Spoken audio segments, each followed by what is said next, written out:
views expressed on this program are those of the hosts, guests, and callers, and are not necessarily those of this station, its management, or other advertisers.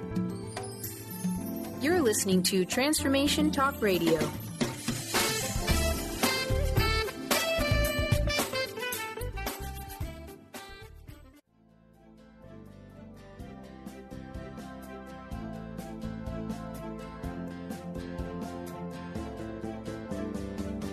Tired of traditional talk? People pontificating about this or that, the left or the right. Sometimes the truth is just all lost in the noise. Having learned life lessons the hard way, Chuck Gallagher, international speaker and author, cuts through the noise to share truth through transparency. Nationally known guests talk about what's important to you, your life, your concerns, and your success. So tune in, turn on to Straight Talk with Chuck Gallagher. Now, here's your host, Chuck Gallagher.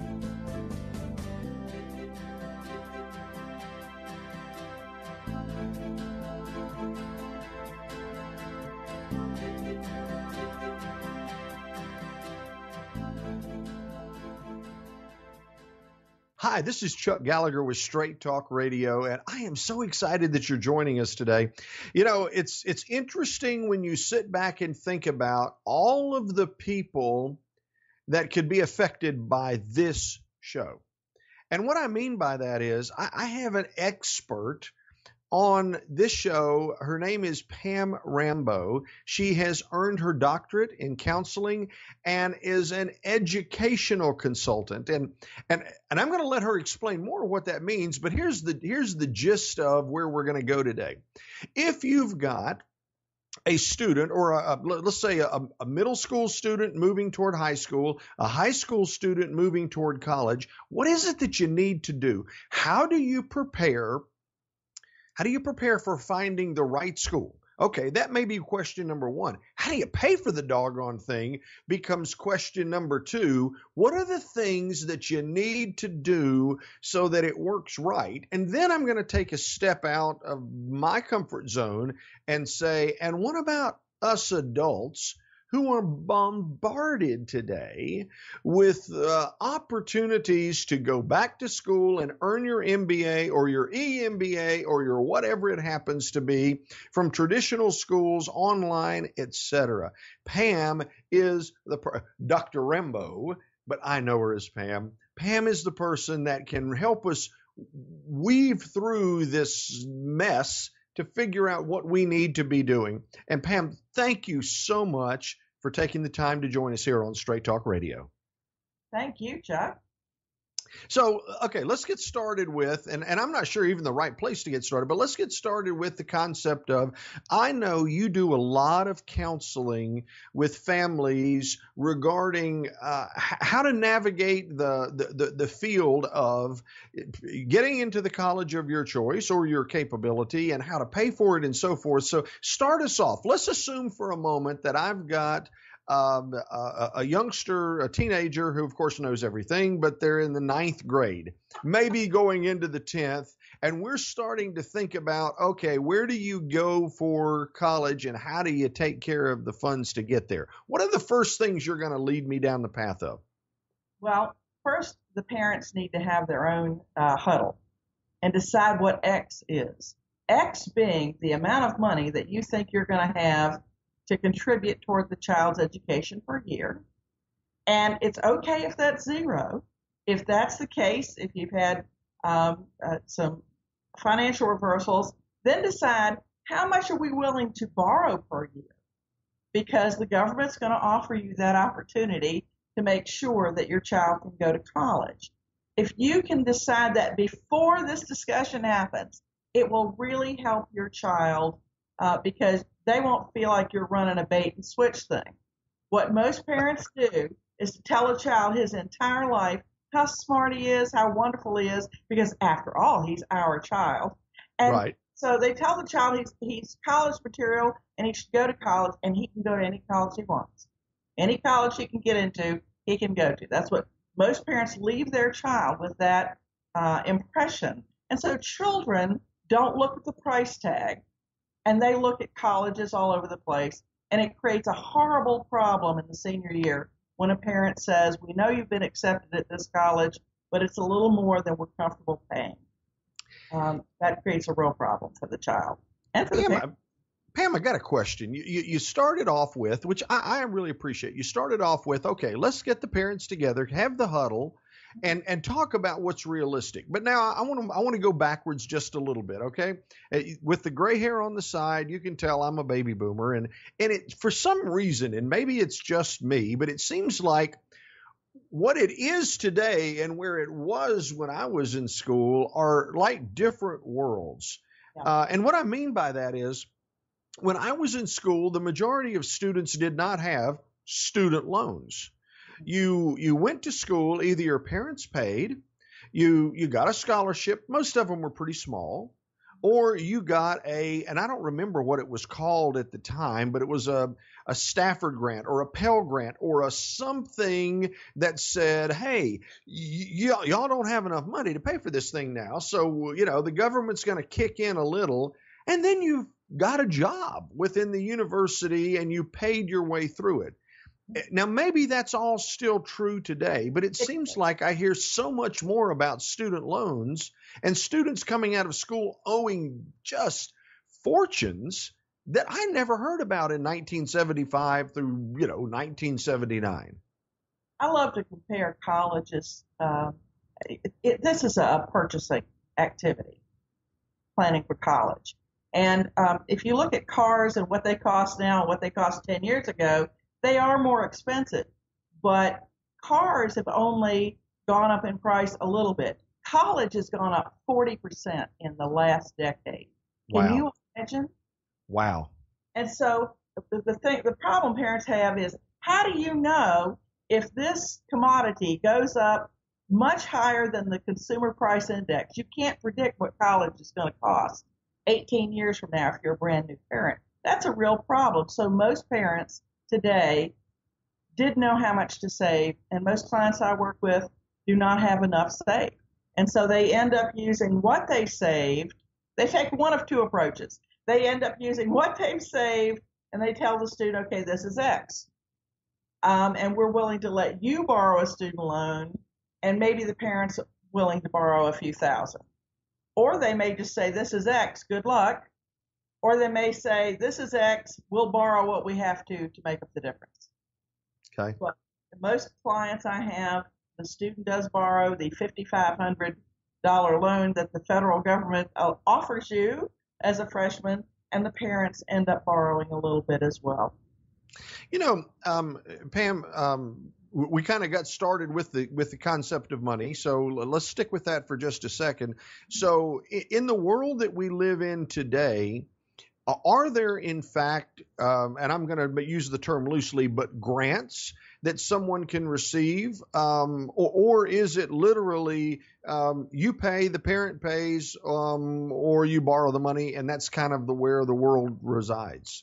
No, there are grants, but you have to be pretty low income. Okay. Based on family size and total income. And so some students will get a $5,600 Pell Grant. That's the maximum you can get. Well, if the price of the college is $27,000, or that doesn't go very far, and the student can't borrow more than $5,500 in his student loans, that's $11,000.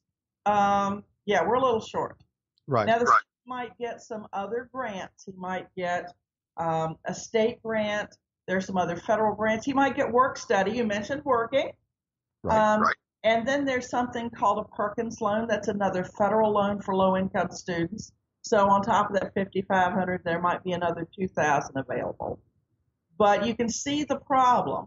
If large universities are $20,000 and up, and the students only got maybe $10,000 to $15,000, the parent's going to end up borrowing about $5,000 at a modestly priced college, and that's a family that was low income enough that the student got the Pell Grant. Interesting. Yeah. So, okay, so the first logical step is figuring out, okay, what can you afford? And look, you do a lot of consulting, and I'm going to have to make an assumption, and you tell me if I'm wrong, but I have to assume that if someone is smart enough, to hire you, and that is RamboResearchandConsulting.com. That's where you can find Dr. Rambo, RamboResearchandConsulting.com. That if a family's smart enough to figure that out, they're also probably intelligent enough to work out the financial aspects that have to be met. Is that fairly true or not? They usually don't. They usually don't. They're surprised when I ask them what X is. I say, you ought to think about this. This isn't something you decide right off the bat. Go home and think about it. If you work with a financial advisor, talk to your financial advisor, because there are all kinds of things parents are doing now if they will work in advance on it. And so life insurance can come into play. I've talked with some financial advisors that are working on life insurance and different kinds of savings plans and moving money around to help people qualify. Putting money into retirement accounts where it might have been in some other kind of account because the government doesn't like to penalize parents for saving for their retirement. So I encourage families, if they're working with a financial planner, talk to the financial planner about what's coming up, because financial planners are often, almost always certified in helping families plan for college. And so looking at where your money is right now to make sure that you're in the best possible spot to receive grants, and also you have the best possible need so the college can give you as much money as possible is a smart planning strategy. And then there are other things that can be done. Pam, before we go to break, there's, and I'm going to probably pronounce it wrong. Is it FAFSA? Is that the FAFSA, free application for federal student aid? Okay. So basically that, before we go to break, that's the place where I guess you start the process by putting the information in. And it seems like I did this with my youngest son not long ago. It's pretty cut and dried. I mean, the federal government is going to take your data, take your tax information, and they're going to say, okay, here's what you qualify for. And that's pretty much the end of the story. You then take it from there. Is that accurate? They decide what your need is, and then the college gets to package you, and you could get accepted at 5 colleges and get 5 different packages. Gotcha.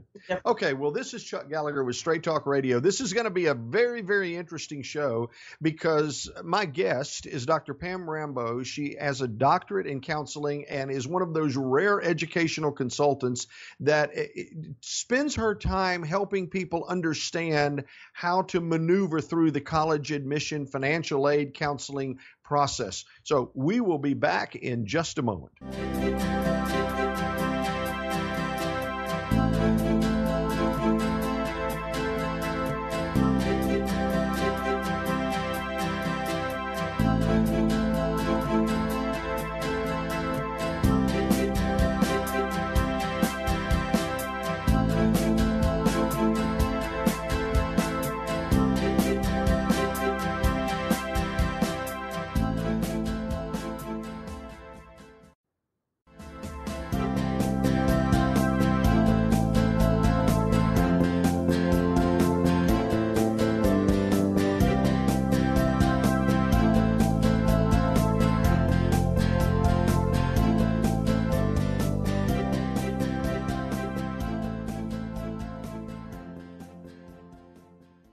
This is Chuck Gallagher with Straight Talk Radio, and we're talking about a critically important topic for probably everybody listening on the call in some form or fashion, because as a parent, as a grandparent, fall into that category now, or as a baby boomer that might be considering going back to school, the question comes, which college, how to get into the college, and what's it going to cost me, and how do we maneuver through that minefield?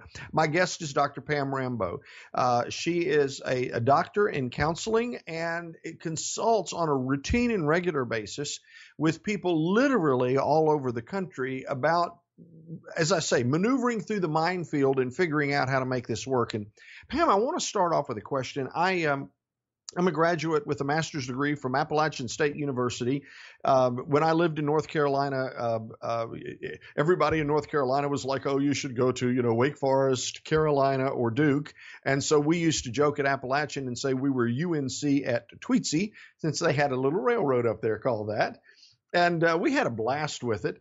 But one of the things that I have found over the years is, I talk with people in business literally from all over the country, and it rarely comes up, well, where did you go to school? As if there is the snob appeal that, well, if you went to X, that's very expensive, as opposed to this other, that it made a difference. For example, in my case, I've got a master's in accounting. Well, a master's in accounting from Appalachian and a master's in accounting from Duke, probably 5 years after graduation, means nothing. You went through the process. So does the reputation and the name of the school really make that much difference? It depends on what the student is going to study, whether or not they're trying to go to graduate school. But generally, it's not where you go to college. It's what you do when you get there. Okay, fair enough.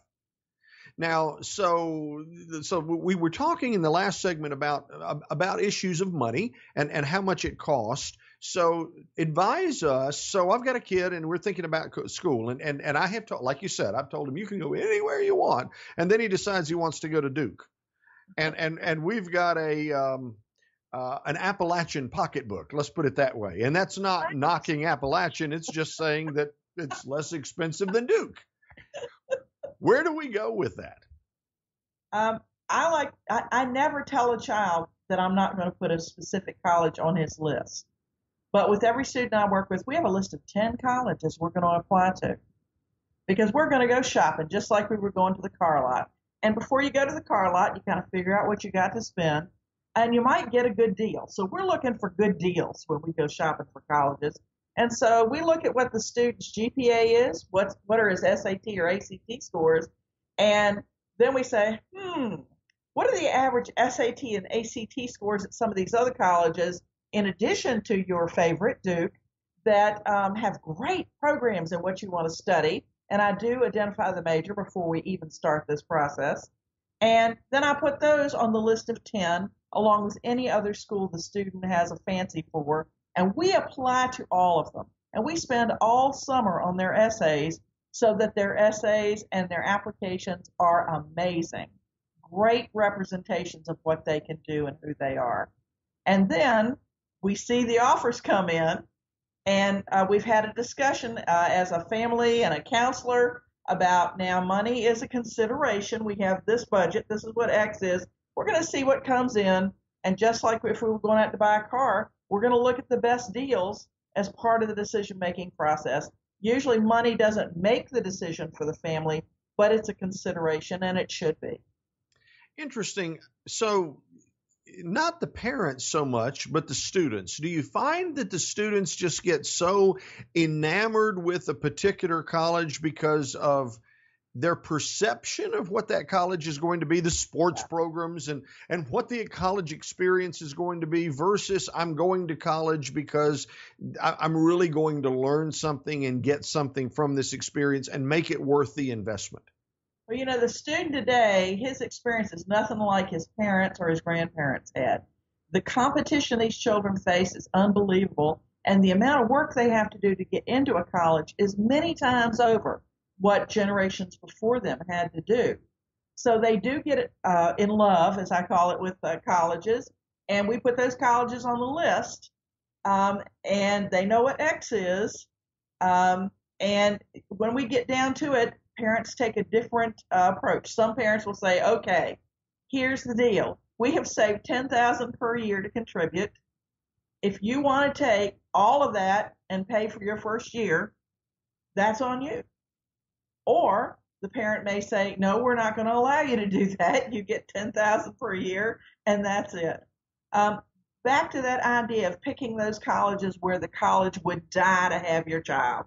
Oh my gosh, if we could get your son or daughter, such that they will ante up money, then the student may have the opportunity to go to college for much less.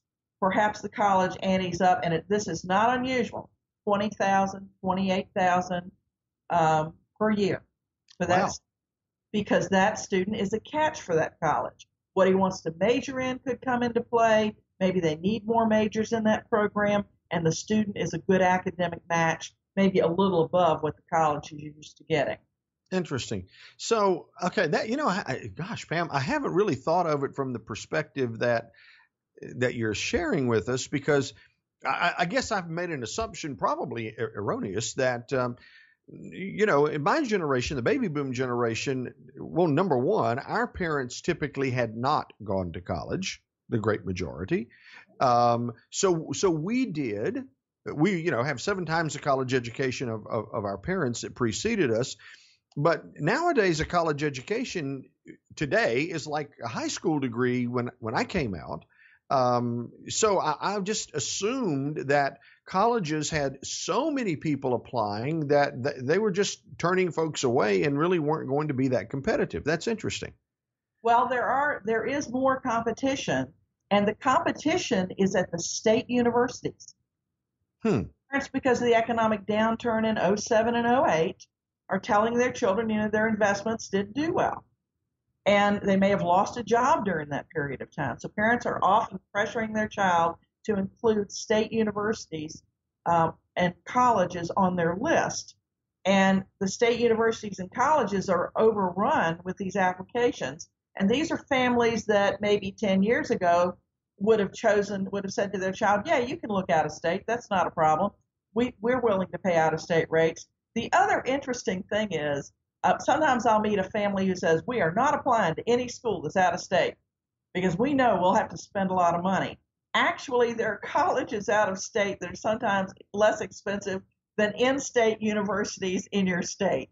Oh, my goodness. Yeah, that generalization is not accurate.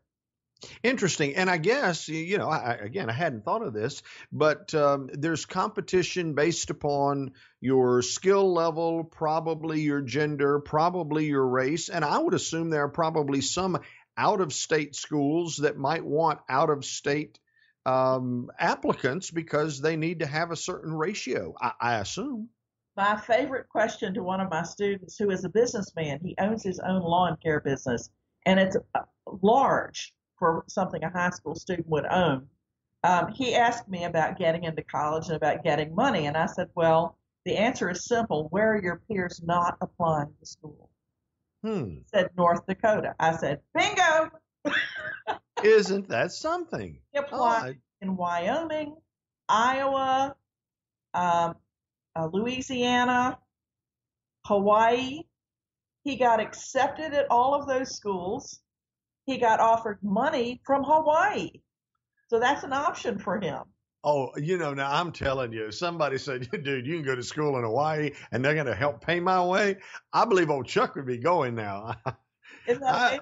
It is. That is awesome. And, such practical advice, Pam, and not something that I would have thought about. Well, where are your peers not applying? Well, that's a great question because it is supply and demand. And it's competition. Right. Absolutely. Yeah.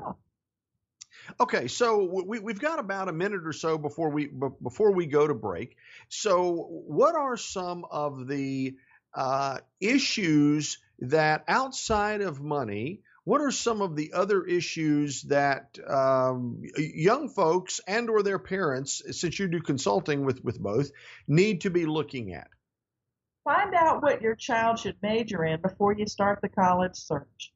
That can be done through counseling and testing. It saves you tons of money. It means your child will graduate on time and he'll be at a university that has his major instead of just sending him out there willy-nilly. And it happens all the time that a student is out of college and he has to transfer. And also help your child know who he is and what his history is, because there's that wonderful essay question, and it makes a difference in admission decisions.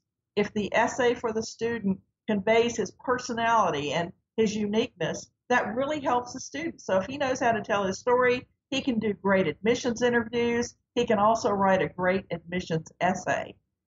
Also, keep in mind that your child is only going to live with you another year or 2 or 3, depending on what year you're working on this. You're laying the foundation for your adult relationship.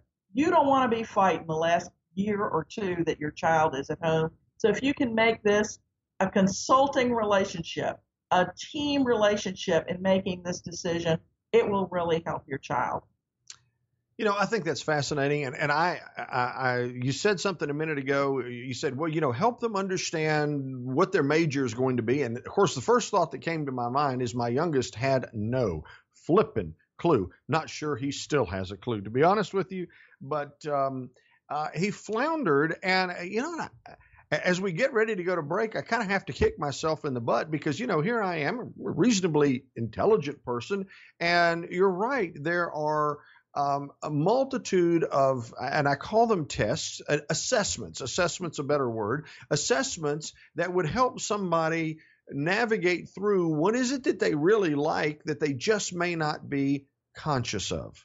So when we get back, let's talk a little bit about the assessment process. My guest is Pam Rambo.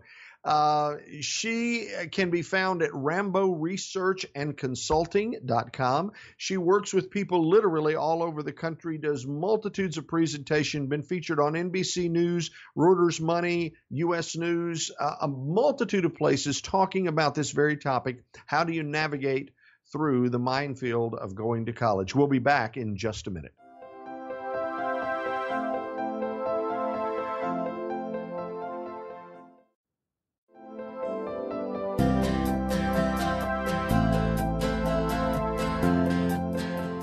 Pam Rambo is my guest, and Pam and I have connected through the National Speakers Association. Pam is an expert in counseling and helping people navigate the minefield of applying for college. And one of the things in the last segment, Pam, which, as I said, I could kind of kick myself for not thinking about, is this whole concept of doing assessments to help people find out what do they really like when they think, I don't have a clue.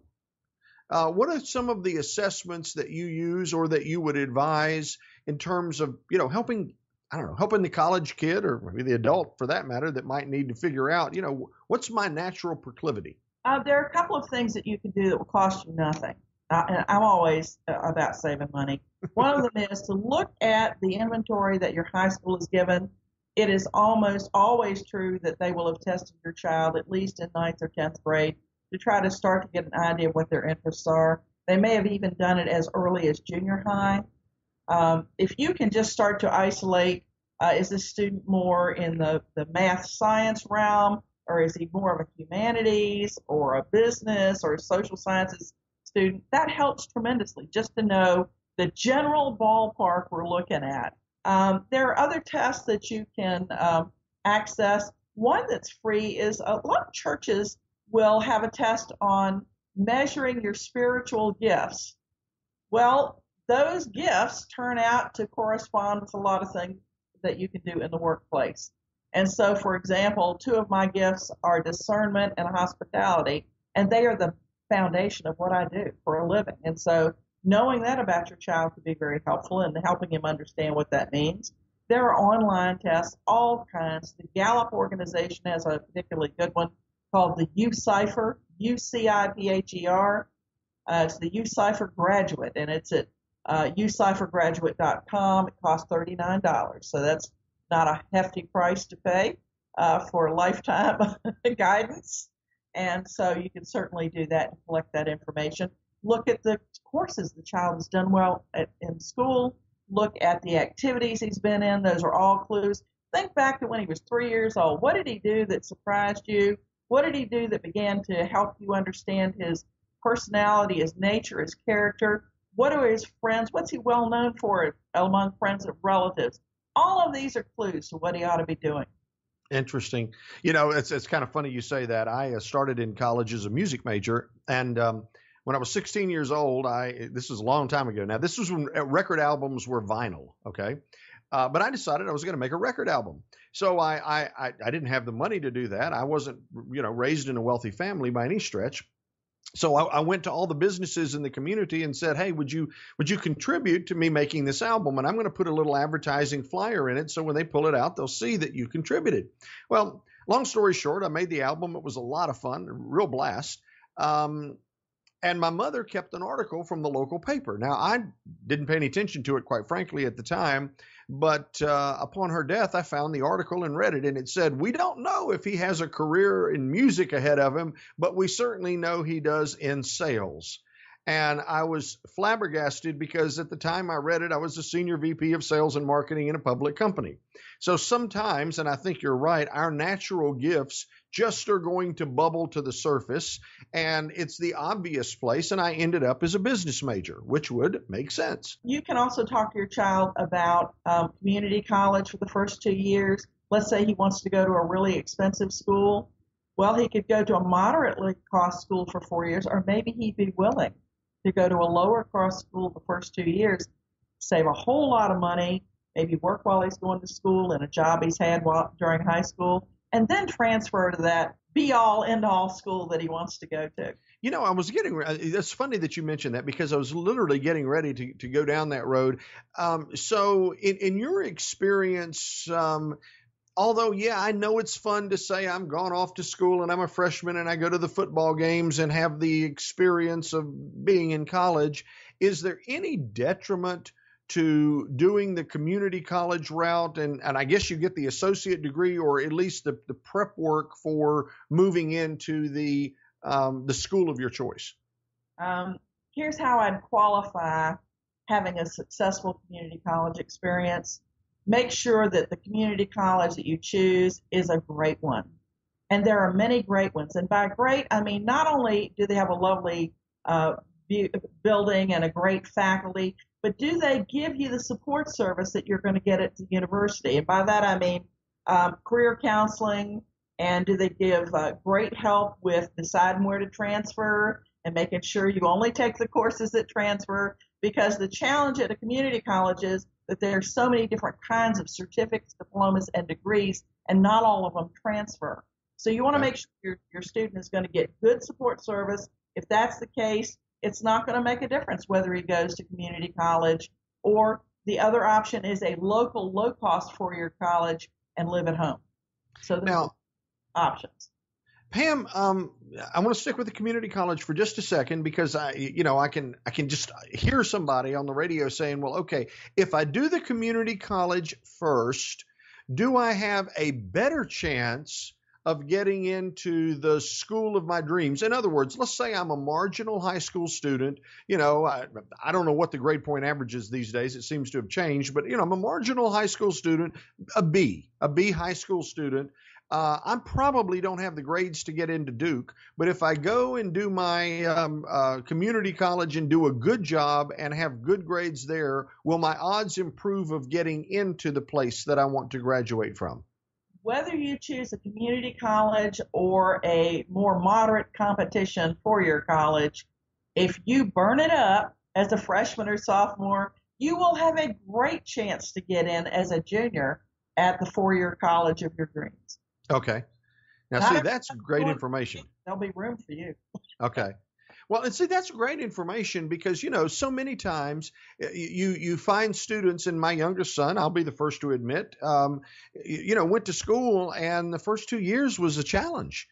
He wasn't emotionally prepared for what took place and might have been better served to be in, I'm not saying a more restrictive environment in a negative way, but a more controlled environment to help him really get focused so that he could get the outcome that he ultimately would have wanted. Yeah, and as long as it's a good quality community college with great support services, that's a great choice. And, you can apply the same thing to four-year schools. Some give more support than others. Right. Okay, so let me switch gears. We've got 4 minutes or so left in this segment.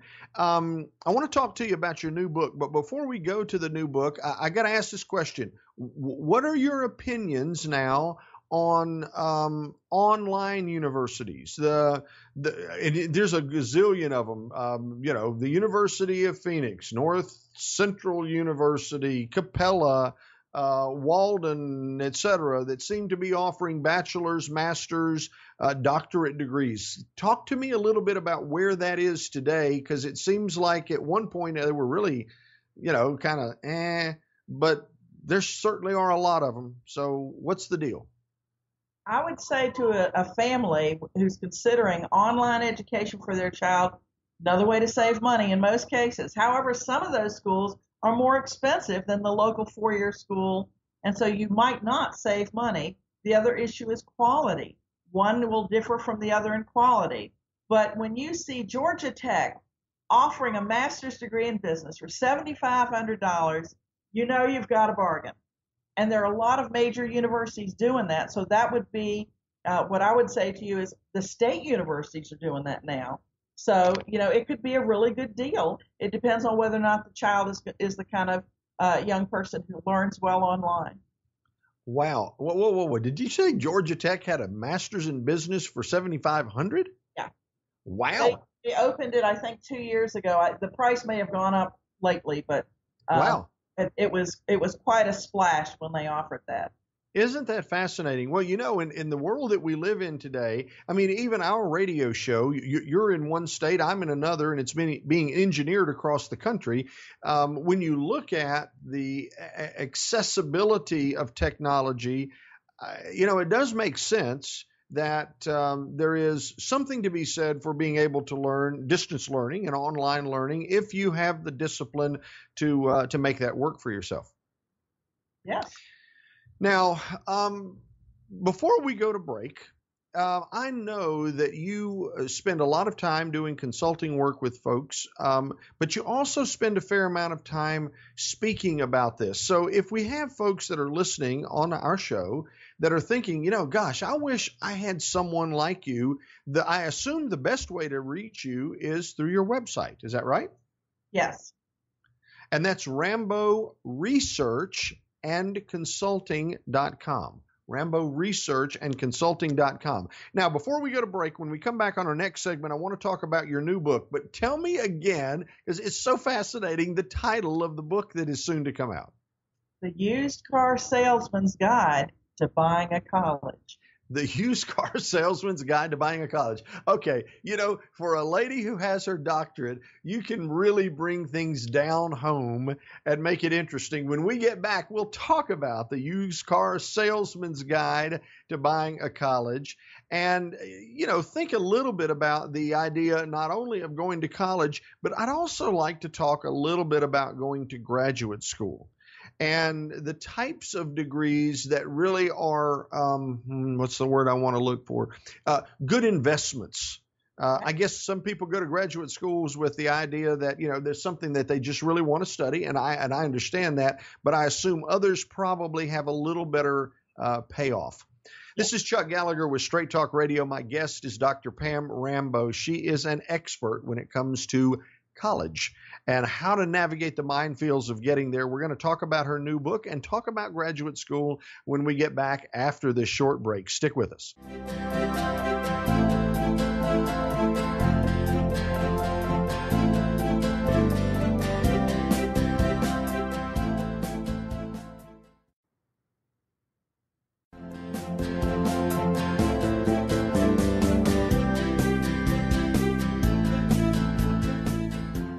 This is Chuck Gallagher with Straight Talk Radio, and my guest is Dr. Pam Rambo. She is brilliant when it comes to maneuvering, if I could spit it out. I might need to go to college for pronunciation. I've jokingly said to people, I am bilingual. I speak English and fractured Southern. And sometimes that fractured Southern might come out a little bit on this radio show. But if you go to RamboResearchandConsulting.com, you're going to find a wealth of information. One of the things I'd like to direct you to as you listen to this show is her blog. When you go to her website, there's a blog called College Talk Blog. And if you want to really get some great information and kind of connect you with the flavor of the types of things that Pam brings to the table, I think that is a great place. Wonderful information that I think you'll want to share as well. Pam, we've talked about college all the way around, and you're working on a book, soon to finish it up, a Used Car Salesman's Guide to Buying a College. Tell me about the book. Well, the premise of the book is that you would not let your child drive a lemon. So why let him graduate from one? Ooh, I love that. And a lemon might be one of those colleges that you read about in the paper that just, that closed up yesterday or that the federal government is investigating. But also a lemon could be a college that's just not right for your son or daughter. It's too big, it's too far away, it doesn't have the right major, or the people at that college are not your son or daughter's peeps. There are lots of reasons why a college doesn't fit a child right, and you want to make sure that no matter where your son or daughter goes, it's a good fit. That's a fascinating, you come up with things that, you would think the average person would think about, but in all honesty, finding something that's the right fit is incredibly important. And not to be funny with this statement, but I recently had back surgery and I used to drive a Jeep and I loved that car. It was wonderful, but it beat me to death. So I finally decided I needed to trade cars because what was now a better fit was something that was more comfortable for my back to ride in. So, if you're absolutely right. If you're willing to do that with an automobile, why wouldn't you, especially with the investment that's involved, do that for college? Yeah. Now, tell me, again, I'm still enamored by the title of the book. So give me 2 or 3 things out of the book that you think that would really be an eye opener for the student or for the parent? Well, do you need a Cadillac college or will an economy college do? Okay. Many people think they've got to go to a Duke, a University of Virginia, Harvard. And we talked a few minutes ago about how you don't need to do that. And there are many, many unsung colleges out there that are fabulous and will do more for your child. I love to teach children about the big fish, small pond concept, that a small college might give you 10 times more advantage than a large university, as an example. Right. For a lot less money. Well, and it's interesting. You and I both know this, and I'm not passing judgment on the college itself, but I think it's fascinating to watch the most recent history of High Point University, because through NSA with Nito Quabain there, the one thing that is fascinating is it's a different experience, and certainly a person graduating from there did not graduate from Harvard, but they doggone sure are going to have some connections that will carry them a long way. So it might be big fish, small pond, but where do you get the connections? Where can you find those connections that will advance your career and your life moving forward? Some colleges have great career planning and placement services. And after all, don't we want our child to get a BA or a BS and a JOB at graduation? And to give you an idea of how wonderful High Point is, I met someone in my own community of Williamsburg, Virginia, and I went to a conference and ran into some of NITO's admissions staff members, and I was telling them, I met a child in my community. I can't remember her last name. Her first name was, do you know they knew who it was? Oh, my goodness. I was visiting here. She's not even from here. Wow. I was amazed, and that is such an advantage to have a college that cares about you, where they truly know your name while you're there and after you graduate. Right. Now, Pam, one of the things that I mentioned was it seemed like that in the old days, a college degree was something. And now it's almost as if you need to have a master's degree to take it kind of to that next level. So should the student be naturally thinking about a graduate degree that goes beyond their bachelor's? Well, we plan their career before they ever hit their freshman year. And if they're going to need a graduate degree, they know. And how cool is it if you start college knowing that? So that means you could be really judicious in the credits you take, and you could be in a position where the second semester of your senior year, you finished your courses, or a lot of them, and you get permission to take some of your graduate work before you get your bachelor's, which shortens the time to get your master's degree. Also, I tell students about ways that people go through graduate school at much less cost because there are employers that will reimburse you for graduate courses. So it's not true that all students need to go full-time and get that graduate degree right after their bachelor's, but it is an advantage. It is nice to get it done. Okay, so now I'm going to get real personal with me. The folks on the radio might be like, okay, where's he going with this? But I've got to ask this one simple question. So I have literally considered getting a doctorate. And the question that I keep asking myself is it a doctor's, a DBA or a PhD? Now, let me just be real candid with you, okay? I like the PhD title, but I could care less about research. Research is not what I care about. I care about the transmission of information in a way that is going to be beneficial, not just research for research's sake. So is there any blurred lines that you see when people start thinking about getting a doctorate? It doesn't matter. That's the blurred line. Okay. For most of us, it doesn't. I have a doctorate only because it was like Mount Everest. I just wanted to do it. It helped me in my career, but it wasn't required. I did learn a great deal. So I would say if you go after a doctorate, go after the doctorate that feeds your soul, that covers the material that you want to go beyond what you have in. And it doesn't matter whether it's a PhD, an EDD, or whatever it might be. Okay. Well, this is absolutely great advice. Do you find today, Pam, in the few minutes that we have left, do you find today that you are advising still the majority of people that are in, we'll call it high school, moving into their bachelor's degree, or is it moving more toward adult education and people who are, the baby boomers or so that are looking for advanced degrees? It has evolved. My base is high school students, but I have community college students at community colleges who need more guidance than their particular school can give. They want help transferring. Where do I go next? How do I do it?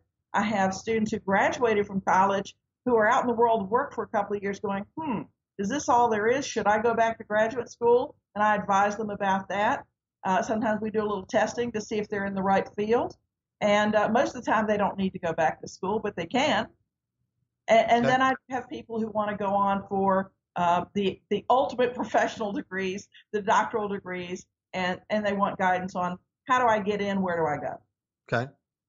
For those of you that have been listening, this has been a fascinating discussion, and it is hard to navigate the world of colleges and universities. Pam said at the beginning, they've gone up 40% over the past decade. Nothing else seems to have gone up quite like that. For the life of me, I don't know why. But let me do this before we get off the show.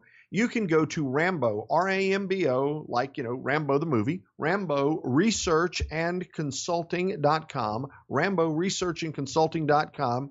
When you're on the website, there's a wonderful amount of information. The blog is outstanding, but if you want to contact Pam Rambo, there is, of course, the Contact Us tab, and I am sure that you would be delighted. Pam is very generous. She provides her email address, she provides her telephone number, and a way to say, here's the information to get on the mailing list. And Pam, I am sure you would welcome the opportunity to talk with people who want to navigate this minefield as well.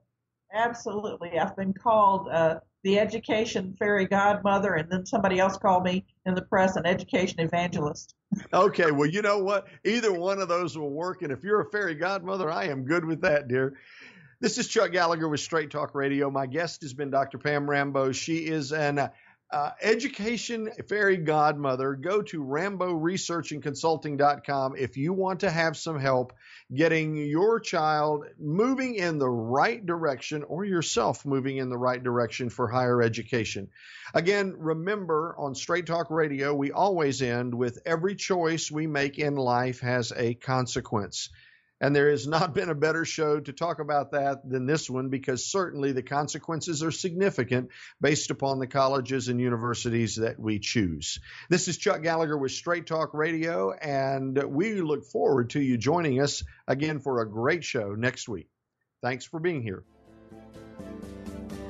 You've been listening to Straight Talk with Chuck Gallagher. Tune in each week on TransformationTalkRadio.com each Monday at 2 p.m. Pacific, 5 p.m. Eastern, as Chuck Gallagher, international speaker and author, cuts through the noise to share truth through transparency. Nationally known guests talk about what's important to you, your life, your concerns, and your success. Visit ChuckGallagher.com for more information and turn on to Straight Talk with Chuck Gallagher.